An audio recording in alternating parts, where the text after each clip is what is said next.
এই বিশেষ গভীর বিশ্লেষণে স্বাগত। আজকের লক্ষ্যটা একদম পরিষ্কার। হ্যাঁ, ২০২৬ সালের ১২ই ফেব্রুয়ারি বাংলাদেশে অনুষ্ঠিত ঐতিহাসিক নির্বাচন। ঠিক, নির্বাচন এবং তার সাথে হওয়া গণভোটের ফলাফল একেবারে খোলস ছাড়িয়ে বিশ্লেষণ করা। আজকের এই আলোচনার টেবিলে বলতে গেলে দেশি বিদেশি বিভিন্ন আর্টিকেল, গভীর গবেষণাপত্র আর বিস্তারিত সংবাদ প্রতিবেদনের এক বিশাল স্তূপ রয়েছে। একদম, তথ্যের কোনো ঘাটতি নেই এখানে। তা নেই, তবে যেহেতু এই রাজনৈতিক পট পরিবর্তন এবং তথ্যগুলো অত্যন্ত সংবেদনশীল, তাই শুরুতে একটা বিষয় একটু পরিষ্কার করে নেওয়া ভালো বলে আমি মনে করি। অবশ্যই, নিরপেক্ষতার জায়গাটা পরিষ্কার থাকা জরুরি। ঠিক তাই, আমরা এখানে কোনো পক্ষের হয়ে কথা বলছি না বা কোনো নির্দিষ্ট মতাদর্শকেও সমর্থন করছি না। আমাদের কাজ হলো কেবল তথ্য, পরিসংখ্যান আর ওই গবেষণায় উঠে আসা অন্তর্নিহিত গল্পগুলো নিরপেক্ষভাবে বিশ্লেষণ করে বের করে আনা। এবং এই বিপুল পরিমাণ তথ্যের ভেতর থেকে মূল নির্যাসটুকু তুলে ধরা। হ্যাঁ, আর আজকের ফোকাসটা থাকবে মূলত দুটি বড় শক্তির ওপর, মানে বাংলাদেশ জাতীয়তাবাদী দল বা বিএনপি এবং বাংলাদেশ জামায়াতে ইসলামী ও ন্যাশনাল সিটিজেন পার্টি বা এনসিপিকে নিয়ে গঠিত ওই ১১ দলীয় জোটের নির্বাচনী পারফরমেন্সের ওপর। এর পাশাপাশি কিন্তু নির্বাচন ব্যবস্থা নিয়েও বড় একটা বিতর্ক আছে। ঠিক ধরেছেন, আনুপাতিক প্রতিনিধিত্ব বা পিআর পদ্ধতি বনাম ফার্স্ট পাস্ট দ্য পোস্ট বা এফপিটিপি ভোটিং ব্যবস্থা নিয়ে তাদের যে প্রবল মতবিরোধ, সেটা নিয়ে কথা বলবো। আরও দেখব নিষিদ্ধ আওয়ামী লীগের বিশাল ভোট ব্যাংক নিজেদের পকেটে পুরতে বিএনপি নেওয়া কৌশলগুলো। আর সবশেষে তো জুলাই সনদ গণভোট থাকছেই। একদম, জুলাই সনদ গণভোটের সুদূরপ্রসারী প্রভাব নিয়েও কথা হবে। তো এবার চলুন মূল বিষয়ে ঢোকা যাক। অবশ্যই, মানে গত ১৫ বছরের একটি দীর্ঘ ও একছত্র শাসন ব্যবস্থার পতনের পর এই নির্বাচনটি অনুষ্ঠিত হল। তাই এটি কেবল কে ক্ষমতায় এলো আর কে গেল তার কোনো সাধারণ হিসাব নয়। হ্যাঁ, এটা অনেক বড় একটা ব্যাপার। ঠিক, বরং দেশের তৃণমূল থেকে কেন্দ্র পর্যন্ত রাজনৈতিক ক্ষমতার মানচিত্র কিভাবে নতুন করে আঁকা হলো, এটি তার একটি চমৎকার কেস স্টাডি। ঠিক সেই জায়গাটিতেই আমি প্রথমে আসতে চাই। আমরা যদি কেবল এই বিজয়ের আকার বা স্কেলের দিকে তাকাই, মনে হচ্ছে বিএনপি শুধু জেতেনি, তারা রীতিমতো পুরো নির্বাচনী বোর্ড সুইপ করে ফেলেছে। একেবারে আক্ষরিক অর্থে সুইপ করেছে। মানে এটি একটি অভাবনীয় ম্যান্ডেট। সাধারণ ভোটাররা স্পষ্টতই একটি পরিচিত এবং অভিজ্ঞ কাঠামোর দিকেই ঝুঁকিছেন বলে মনে হচ্ছে। তো পরিসংখ্যানের দিকে তাকালে এই জয়ের বিশালত্বটা আসলে কতটা পরিষ্কার? বিশালত্বটা আসলে অবিশ্বাস্য। তারেক রহমানের নেতৃত্বাধীন বাংলাদেশ জাতীয়তাবাদী দল বা বিএনপি সরাসরি ২০৯টি আসন নিশ্চিত করেছে। ২০৯টি আসন? হ্যাঁ, আর পপুলার ভোটের কথা বললে তারা পেয়েছে প্রায় ৪৯.৯৭% ভোট। প্রায় অর্ধেক ভোট। হ্যাঁ, একদম। তাদের মিত্ররা পেয়েছে আরও ৩টি আসন। অর্থাৎ দেশের প্রায় অর্ধেক ভোটারের সমর্থন এবং সংসদের ২/৩ আসন এখন তাদের একক নিয়ন্ত্রণে। একটি দলের জন্য এর চেয়ে বড় নিরঙ্কুশ ক্ষমতা গণতান্ত্রিক উপায়ে পাওয়া বেশ বিরল। প্রায় অর্ধেক পপুলার ভোট এবং সংসদের ২/৩ নিয়ন্ত্রণ, এটি সত্যি এক ছত্র একটি ব্যাপার। কিন্তু এই বিশাল ঢেউয়ের মধ্যেও ১১ দলীয় জোটের টিকে থাকা এবং তাদের পারফরমেন্স নিয়েও তো অনেক কথা হচ্ছে। হ্যাঁ, হচ্ছে, বিশেষ করে তাদের ২ প্রধান শরিক দলের পারফরমেন্স নিয়ে। ঠিক, বাংলাদেশ জামায়াতে ইসলামী এবং নতুন দল ন্যাশনাল সিটিজেন পার্টি বা এনসিপির ফলাফল। এই জোটটির ভেতরে আসলে কি ঘটল? ১১ দলীয় জোটের পারফরমেন্স বিশ্লেষণ করলে বেশ কিছু নতুন সমীকরণ সামনে আসে। এই জোটটি মোট ৭৭টি আসন পেয়েছে। এর মধ্যে সবচেয়ে বড় চমক হল বাংলাদেশ জামায়াতে ইসলামী। তারা তো এবার রেকর্ড করেছে, তাই না? একদম, তারা একাই পেয়েছে ৬৮টি আসন, যা তাদের প্রাপ্ত মোট ভোটের প্রায় ৩১.৭৬%। একটু পেছনে ফিরে তাকালে বুঝতে পারবেন এটি কেন এত তাৎপর্যপূর্ণ। মানে অতীতের নির্বাচনের তুলনায়? হ্যাঁ, এর আগে ১৯৯১ সালের নির্বাচনে তারা তাদের সর্বোচ্চ ১৮টি আসন পেয়েছিল, আর এবার সেই সংখ্যা এক লাফে ৬৮তে গিয়ে ঠেকল। বিশাল একটা লাফ। আর নতুন দলগুলোর অবস্থা কি? অন্যদিকে ছাত্র নেতৃত্বাধীন নতুন দল এনসিপি পেয়েছে ৬টি আসন এবং ৩.০৫% ভোট। মাত্র কয়েক মাস আগে গঠিত হওয়া একটি নতুন রাজনৈতিক শক্তির জন্য ৬টি আসন নিয়ে সংসদে প্রবেশ করাটাও কিন্তু রাজনৈতিক মাঠে একটি নতুন কণ্ঠস্বরের আগমনী বার্তা। একটি নতুন দলের জন্য ৬টি আসন পাওয়া অবশ্যই তাৎপর্যপূর্ণ। কিন্তু আমার কাছে জামায়াতে ইসলামীর এই ৬৮ আসনের পেছনের গল্পটা আরও বেশি কৌতূহল জাগানিয়া মনে হচ্ছে। এটা নিয়ে অনেক বিশ্লেষকই অবাক হয়েছেন। হওয়ারই কথা। তারা আসলে এই আসনগুলো কোথা থেকে পেল? মানে জয়গুলো কি সারা দেশে সমানভাবে ছড়িয়ে আছে, নাকি এর পেছনে অন্য কোনো কৌশল কাজ করেছে? এখানে যে বিষয়টি সবচেয়ে কৌতূহলোদ্দীপক তা হল তাদের জয়ের ভৌগোলিক ধরন। এটি মোটেও সারা দেশে সমানভাবে ছড়ানো নয়। আচ্ছা, তাহলে কোথায় বেশি? তাদের জয়গুলো মূলত ভারতের পশ্চিমবঙ্গ এবং আসাম সীমান্তবর্তী জেলাগুলোতে দারুণভাবে কেন্দ্রীভূত হয়ে আছে। উদাহরণস্বরূপ সাতক্ষীরার কথা বলা যায়। হ্যাঁ, সাতক্ষীরা তো তাদের পুরনো ঘাঁটি। ঠিক, সেখানে ৪টি আসন রয়েছে এবং ৪টিতেই তারা জয়লাভ করেছে। এছাড়া কুষ্টিয়া, রংপুর, চাঁপাইনবাবগঞ্জ এবং লালমনিরহাটের মতো সীমান্ত সংলগ্ন এলাকাগুলোতে তারা কার্যত একচেটিয়া আধিপত্য দেখিয়েছে। এর কারণ কি বলে মনে হয়? সীমান্ত কেন্দ্রিক অর্থনীতি, চোরাচালান ইস্যু এবং ভূ-রাজনৈতিক নানা সমীকরণ এই নির্দিষ্ট এলাকাগুলোতে তাদের এতটা শক্তিশালী করেছে। তবে সবচেয়ে বড় কাঠামোগত ধাক্কাটা কিন্তু সীমান্তে নয়, বরং খোদ ঢাকা মেট্রোপলিটন এলাকায় লেগেছে। ঢাকা মেট্রোপলিটন এলাকা? হ্যাঁ, আমি প্রতিবেদনগুলোতে দেখছিলাম যে ঢাকার ফলাফল নিয়ে বিশ্লেষকদের মধ্যে বেশ তোলপাড় চলছে। প্রশাসন, বিচার ব্যবস্থা এবং গণমাধ্যমের প্রাণকেন্দ্র ঢাকার মতো একটি মেট্রোপলিটন এবং কসমোপলিটন এলাকায় এই বিপুল সংখ্যক আসন পাওয়া প্রমাণ করে যে তাদের প্রভাব এখন আর কেবল নির্দিষ্ট কিছু পেরিফেরাল বা প্রান্তিক সীমান্ত জেলায় সীমাবদ্ধ নেই। এটা একটা বড় মনস্তাত্ত্বিক পরিবর্তন। একদম। এটি তাদের জন্য শুধু সংখ্যাতাত্ত্বিক জয় নয়, এটি আগামী দিনে দেশের নীতি নির্ধারণে সরাসরি প্রভাব বিস্তারের একটি মনস্তাত্ত্বিক বিজয়। সীমান্ত থেকে সরাসরি ক্ষমতার কেন্দ্রবিন্দুতে এই উত্থান সত্যিই ভাবিয়ে তোলার মতো। কিন্তু এই পুরো নির্বাচনী সমীকরণে একটি বিশাল শূন্যস্থান ছিল। আপনি আওয়ামী লীগের কথা বলছেন? হ্যাঁ, পূর্ববর্তী ক্ষমতাসীন দল আওয়ামী লীগ তো এই নির্বাচনে নিষিদ্ধ ছিল। ঐতিহাসিকভাবে তাদের একটি বিশাল ভোট ব্যাংক রয়েছে, যার দেশের মোট ভোটারের প্রায় ২০ থেকে ২৫%। বিশাল একটা সংখ্যা। ঠিক।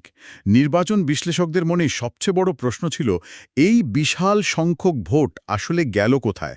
তারা কি আদৌ ভোটকেন্দ্রে যায়নি? আর যদি গিয়ে থাকে, তবে বিএনপি এই ভোটারদের নিজেদের দিকে টানতে ঠিক কী কৌশল নিয়েছিল? অত্যন্ত চমৎকার একটি জায়গা ধরেছেন। জরিপ এবং মাঠ পর্যায়ের উপাত্তগুলো বলছে এই ভোটাররা মোটেও চুপ করে বসে থাকেননি। তারা ভোটকেন্দ্রে গিয়েছেন এবং ভোট দিয়েছেন। আর বিএনপি এই সুযোগটা নিয়েছে। হ্যাঁ, বিএনপি ঠিক এই সুযোগটাই কাজে লাগিয়েছে।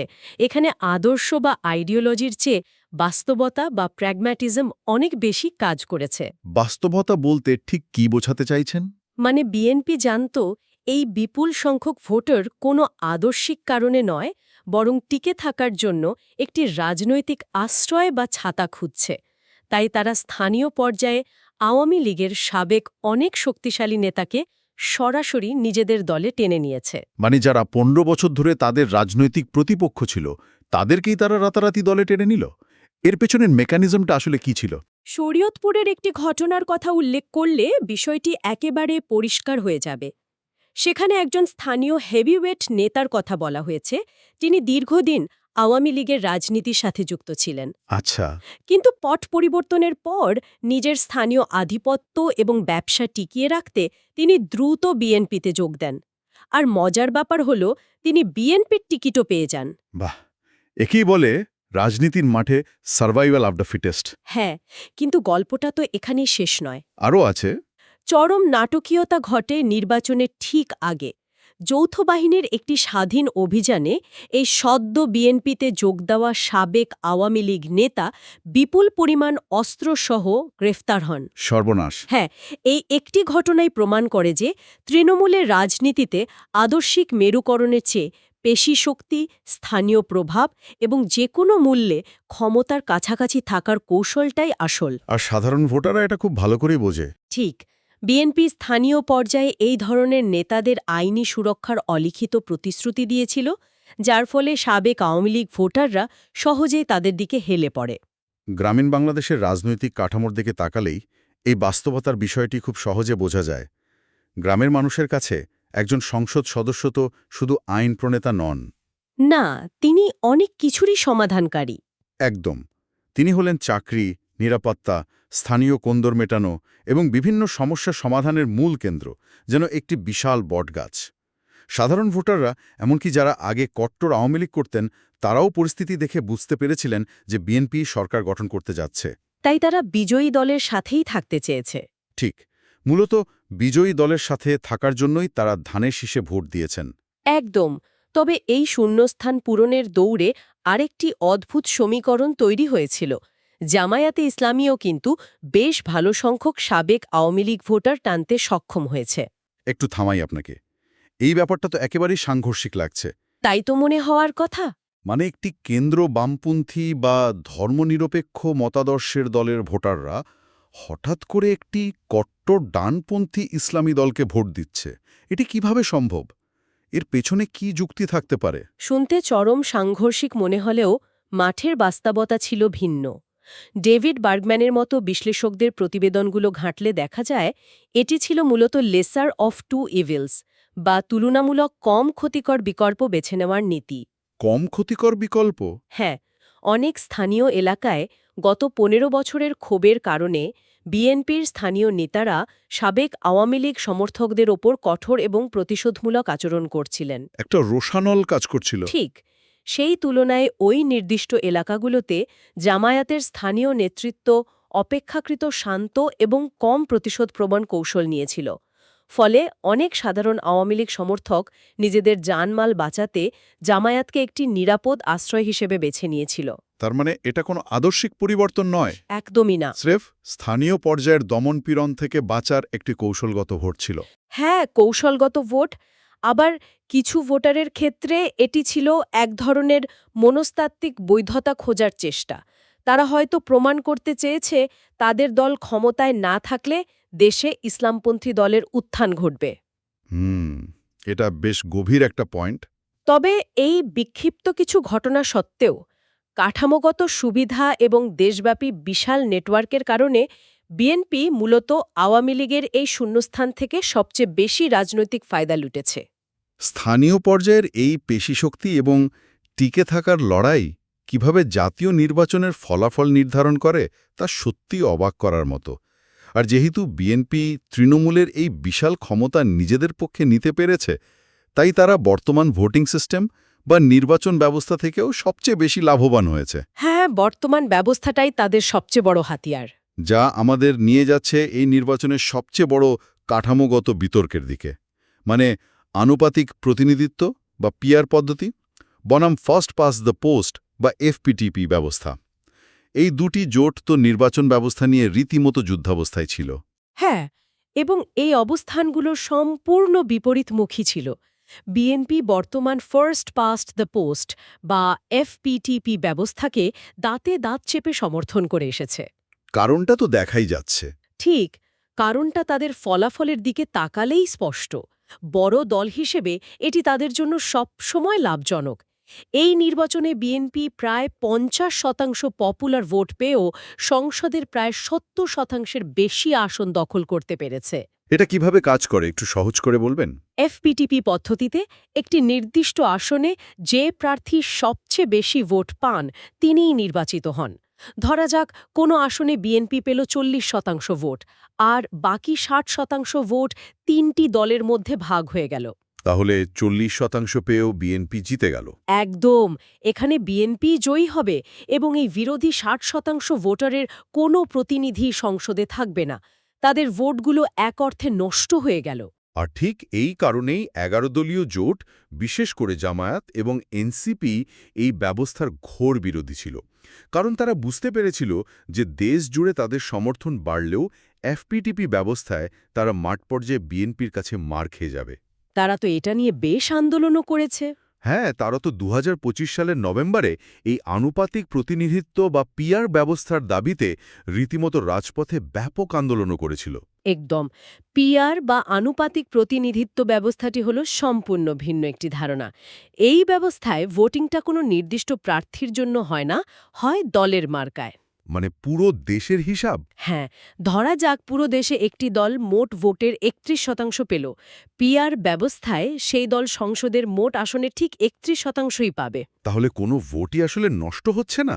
ঠিক তাই, এতে কোনো ভোট নষ্ট হয় না। 11 দলীয় জোট জানত যে এফপিটিপি ব্যবস্থায় হয়তো অনেক আসনেই তারা দ্বিতীয় অবস্থানে থাকবে, কিন্তু কোনো আসন পাবে না। কিন্তু পিআর ব্যবস্থায় তাদের এই বিশাল ভোট ব্যাংক সরাসরি সংসদীয় আসনে রূপান্তরিত হতো। এটা ছোট দলগুলোর জন্য খুব দরকারি। হ্যাঁ, ছোট দল বা নতুন রাজনৈতিক শক্তিগুলোকে হারিয়ে যাওয়ার হাত থেকে বাঁচাতে পিআর পদ্ধতি দারুণ কাজ করে। তাহলে এই সব কিছুর অর্থ আসলে কি দাঁড়াচ্ছে? এটি কি কেবল ভোট গণনার একটি টেকনিক্যাল নিয়ম নিয়ে বিতর্ক, নাকি এর গভীরে আরও বড় কোনো সমীকরণ লুকিয়ে আছে? এটি মোটেও কোনো টেকনিক্যাল বিতর্ক নয়। এটি হলো রাষ্ট্রের ক্ষমতা কিভাবে বণ্টিত হবে তার লড়াই। ক্ষমতার লড়াই। একদম। বিএনপি চায় এমন একটি ব্যবস্থা যা তাদের একছত্র আধিপত্য নিশ্চিত করে, যেমনটা আমরা এই নির্বাচনে দেখলাম। অন্যদিকে 11 দলীয় জোট এবং এনসিপির মতো নতুন দলগুলো চায় এমন একটি ব্যবস্থা যা ক্ষমতার একচেটিয়াকরণ রোধ করে এবং সংসদে একটি বৈচিত্র্যময় রাজনৈতিক স্বরের প্রতিফলন ঘটায়। অতীত অভিজ্ঞতা থেকেই হয়তো এই ভয়টা এসেছে। ঠিক। বাংলাদেশের মানুষ গত 15 বছরে দেখেছে কিভাবে এফপিটিপি পদ্ধতি একটি দলের একনায়কত্ব তৈরি করতে পারে। আর ঠিক এই ভিত্তি থেকেই পিআর পদ্ধতি নিয়ে দাবিটি এত জোরালো হয়েছিল। ক্ষমতার একচেটিয়াকরণ বনাম ক্ষমতার বিকেন্দ্রীকরণের এই চমৎকার বিশ্লেষণটি আমাদের পরবর্তী এবং সম্ভবত সবচেয়ে গুরুত্বপূর্ণ আলোচনার দিকে নিয়ে যাচ্ছে। সাধারণ নির্বাচনের ডামাডোলের আড়ালে অনেকেই হয়তো খেয়াল করেননি, একই দিনে দেশে আরেকটি যুগান্তকারী ঘটনা ঘটেছে। আপনি জুলাই সনদ গণভোটের কথা বলছেন। হ্যাঁ, দ্য জুলাই চার্টার রেফারেন্ডাম বা জুলাই সনদ গণভোট।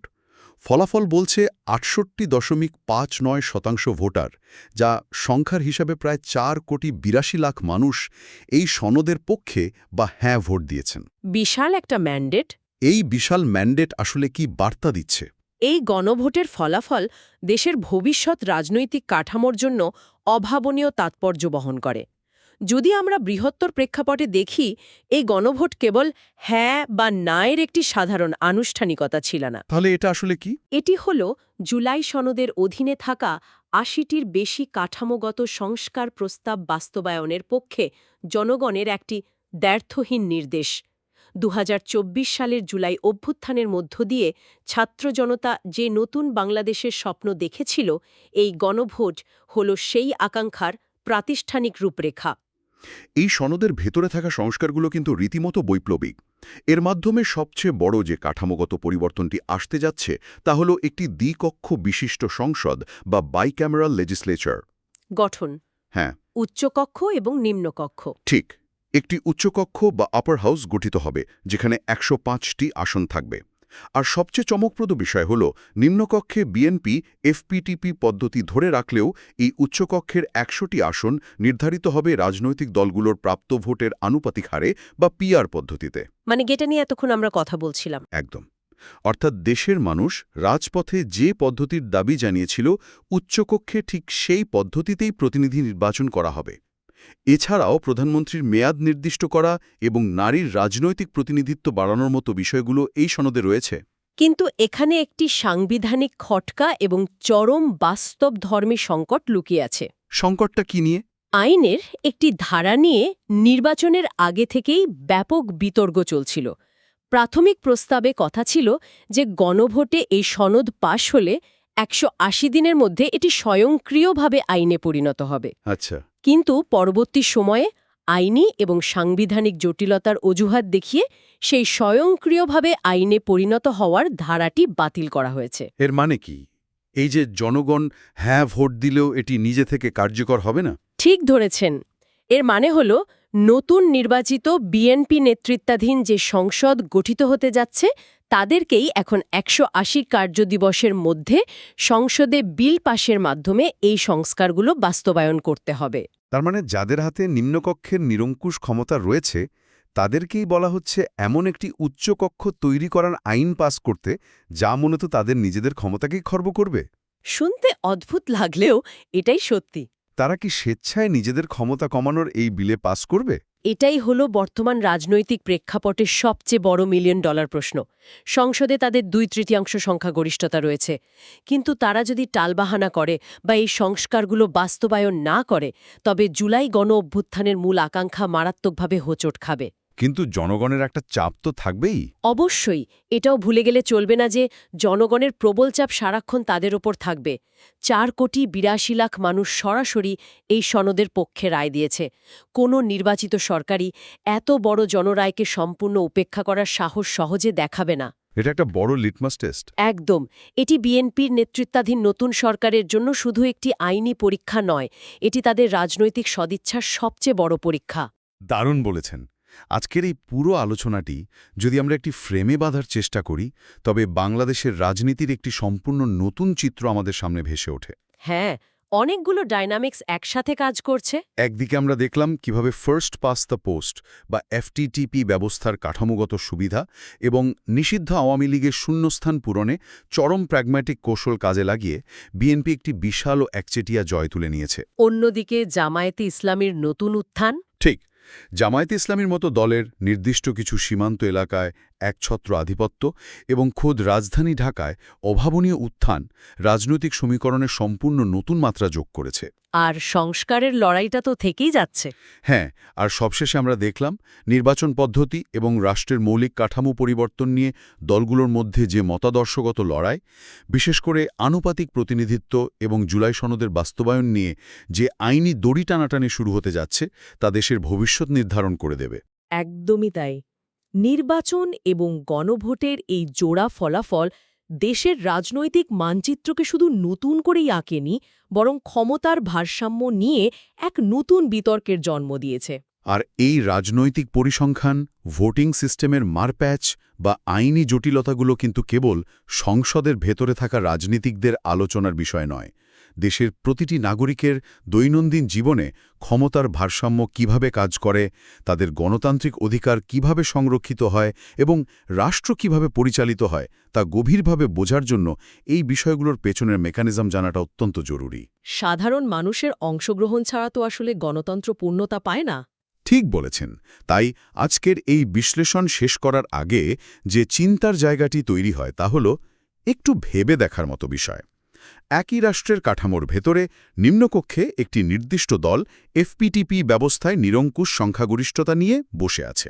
অন্যদিকে জনগণ গণভোটের মাধ্যমে এমন একটি উচ্চকক্ষ গঠনের নির্দেশ দিয়েছে যা পরিচালিত হবে পিআর বা আনুপাতিক হারে। যখন একই রাষ্ট্রে বিপুল ক্ষমতাশালী একটি নিম্নকক্ষ এবং আনুপাতিক হারে নির্বাচিত একটি বৈচিত্র্যময় উচ্চকক্ষ পাশাপাশি কাজ করতে শুরু করবে, তখন কি এটি দেশের ইতিহাসে ক্ষমতার সেরা ভারসাম্য তৈরি করবে, নাকি পুরনো রাজনৈতিক মনস্তত্ত্ব এবং নতুন সংস্কারের দাবির মধ্যে জন্ম দেবে এক অন্তহীন আইনতান্ত্রিক অচলাবস্থা? এই উত্তরটি হয়তো সামনের দিনগুলোর রাজনৈতিক পাণ্ডুলিপিতেই লুকিয়ে আছে।